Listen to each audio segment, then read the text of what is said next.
विद्यालय को जिस समय जलाया गया उस समय भारत भूमि पर कौन शासक था? देखिए, मगध के राजा शंब का शासक था उस वक्त तो।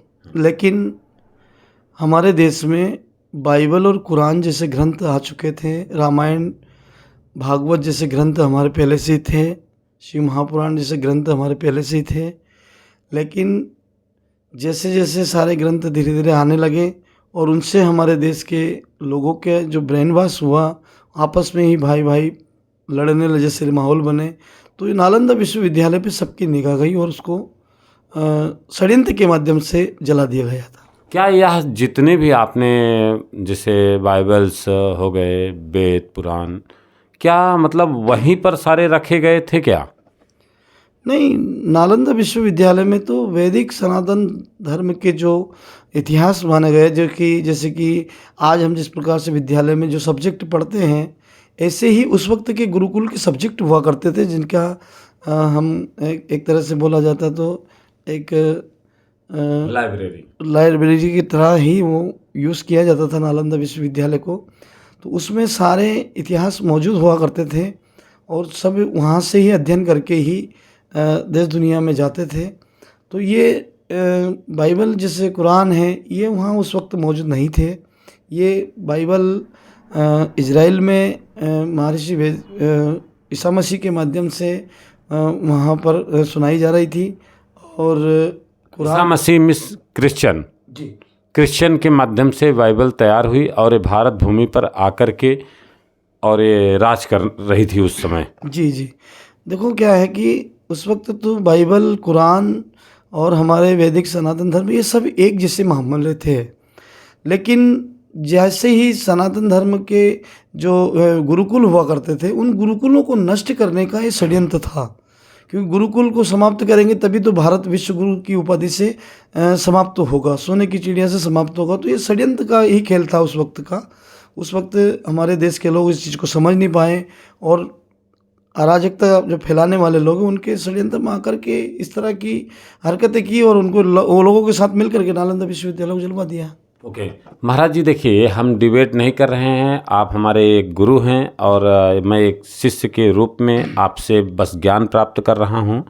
एक ज्ञान और मुझे चाहिए, जैसे आपने गुरुकुल का नाम लिया, तो ऐसे मैंने देखा है और पढ़ा भी है कई, इसमें आजकल बहुत सारे मीडिया चैनल्स चल रहे हैं, उसमें सीरियल आ रहे हैं और कई ऐसे सीरियलों में हमने देखा है, सीरियल की बात कर रहे हैं, कि उसमें दिखाया जा रहा है कि जिस समय गुरुकुल हुआ करते थे उस समय क्या ऐसे मतलब सिर्फ दो ही धर्मों को, एक धर्म दो जाति के लोग, एक क्षत्रिय को शिक्षा लेने का अधिकार था, एक ब्राह्मण को शिक्षा गुरुकुल में लेते थे, और बाकी जो जातियां थी उनके बच्चे जो होशियार होते थे उनको क्यों शिक्षा नहीं देते थे वो गुरुकुल के लोग?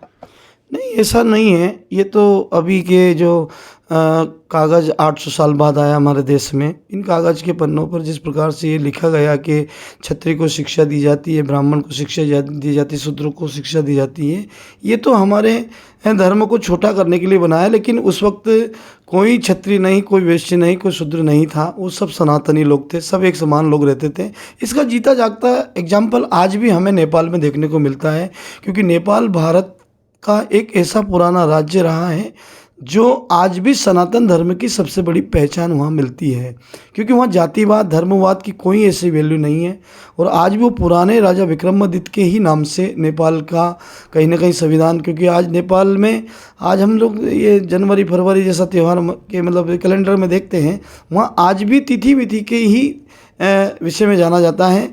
तो ये तो मनगढ़ंत कहानियाँ हैं कि क्षत्रिय के बच्चों को शिक्षा दी जाती है, शूद्रों को नहीं जाती थी, ये तो बनाई हुई कहानियाँ हैं। नहीं, गीता में अभी लिखा हुआ है कि एक सूद पुत्र कर्ण थे जी, जो कि वो सूर्य पुत्र थे, लेकिन वो सूद पुत्र के नाम से वो, क्योंकि सूद के घर में वो सूद के जो कुल में वो पले बड़े थे और उसके बाद में उन्हें शिक्षा नहीं दिए, जैसे कि भीष्म पितामह स्वयं उनको शिक्षा से वंचित किए, शस्त्र उठाने से वंचित किए।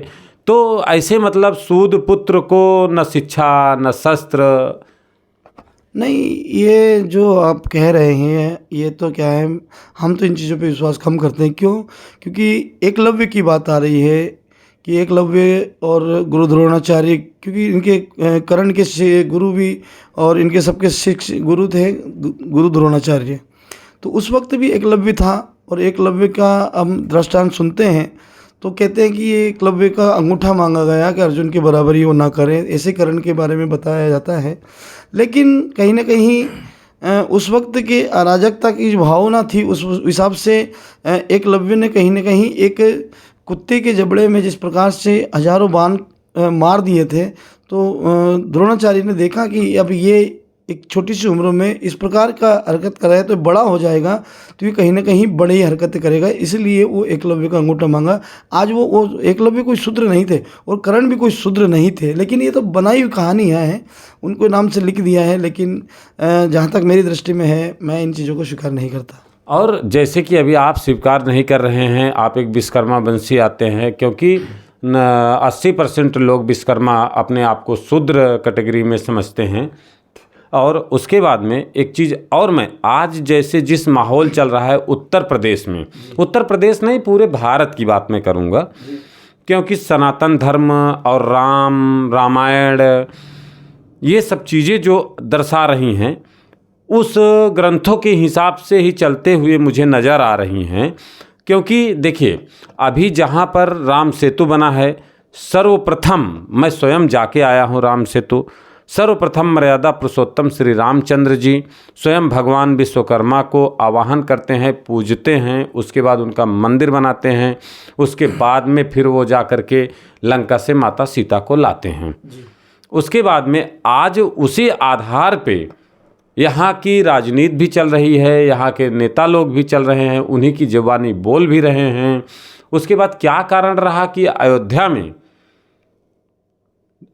में विश्वकर्मा के वंशजों ने माता सीता को अयोध्या तक लाया, पुष्पक विमान में लाया, राम को भी अभी भी आज के भी युग में देखोगे तो भगवान जिस समय उस समय नल नील थे, उस समय आज हमारे विश्वकर्मा वंशज राम लला को विराजमान किए। लेकिन ऐसा क्या कारण है कि जो रामायण उस समय भी रामायण चल रही थी, आज भी रामायण चल रही है, कहीं ना कहीं दोनों मैच खा रही हैं।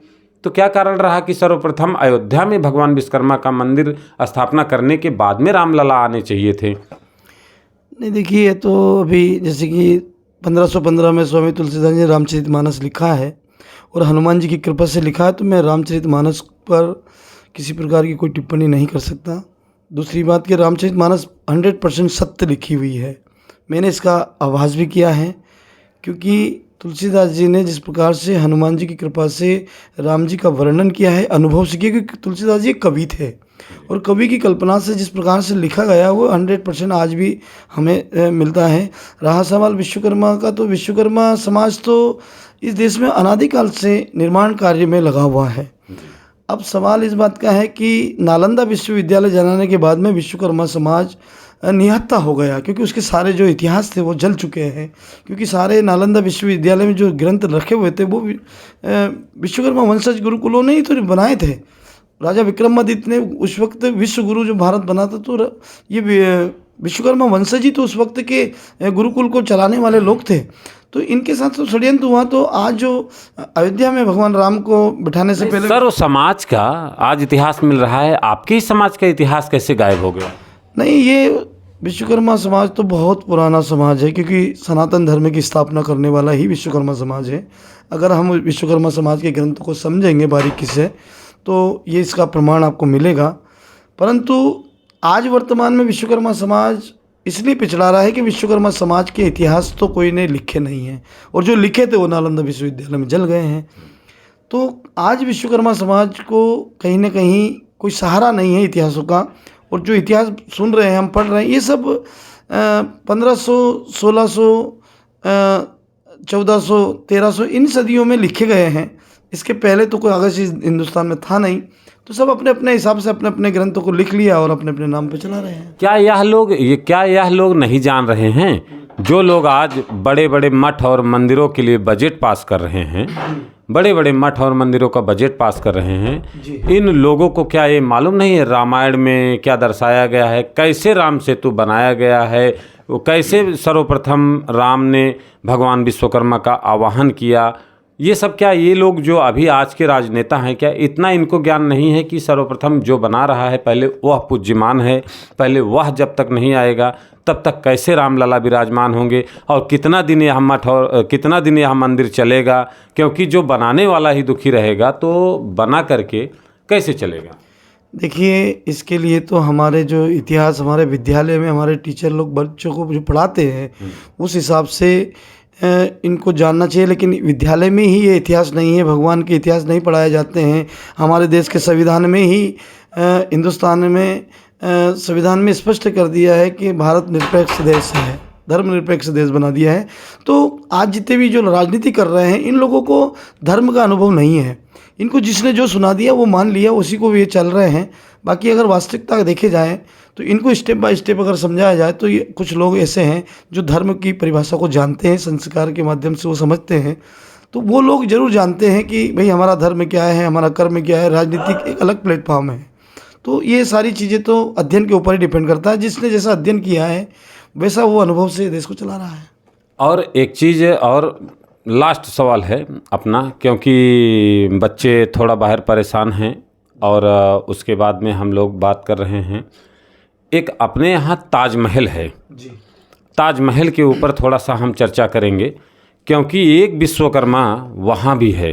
क्योंकि ताजमहल जिसने बनाया कहा कि ऐसा ताजमहल नहीं बनना चाहिए, इसके क्या मालूम कहाँ से। तो हम लोग ताजमहल पे चल रहे थे। ताजमहल के समय जो ताजमहल बनाया गया था उस समय भी एक विश्वकर्मा थे।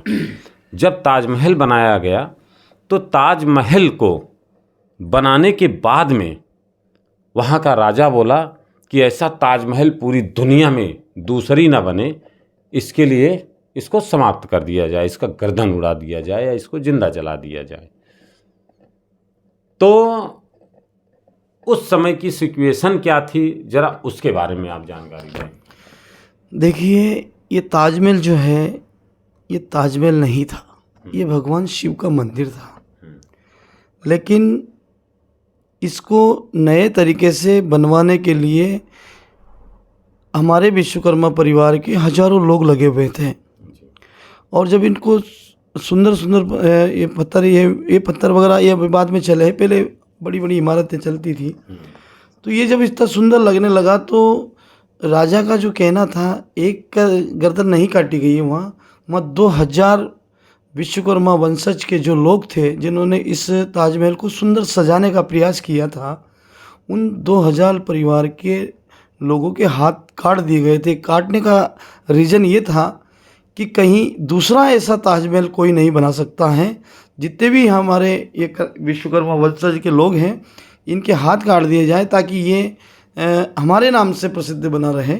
ये उसकी एक जो सोच थी, वो इसलिए हमारे वहाँ एक विश्वकर्मा परिवार के गर्दन नहीं बल्कि 2000 परिवार के हाथ काट दिए गए थे, ताकि दूसरा ताजमहल कोई भी दुनिया के अंदर निर्माण ना कर पाए। और आज तक उसके बारे में किसी ने भी आवाज़ नहीं उठाई। विश्वकर्मा समाज। ताजमहल किसके द्वारा बनाया गया था महाराज? ताजमहल तो राजा अकबर के माध्यम से बनवाया गया था। और तो अकबर ने जिस समय उन्होंने हाथ कटवा दिए हमारे वंशजों के, उस समय दूसरा कौन राजा था उनसे लड़ने के लिए? देखिए, उस वक्त तो इस देश में मुगलों का साम्राज्य हुआ करता था और हमारे जो राजा महाराजा थे वो आपस में ही लड़ने में ही व्यस्त रहे थे। आज हमारा इतिहास हम पढ़ते हैं तो 500-600 साल पहले हम आपस में बहुत ज़्यादा लड़ते थे। ये जातिवाद, ये हम जो आज फैला रहे हैं, ये उसी समय पे हमारे बीच में षड्यंत्र से बनाए गए थे।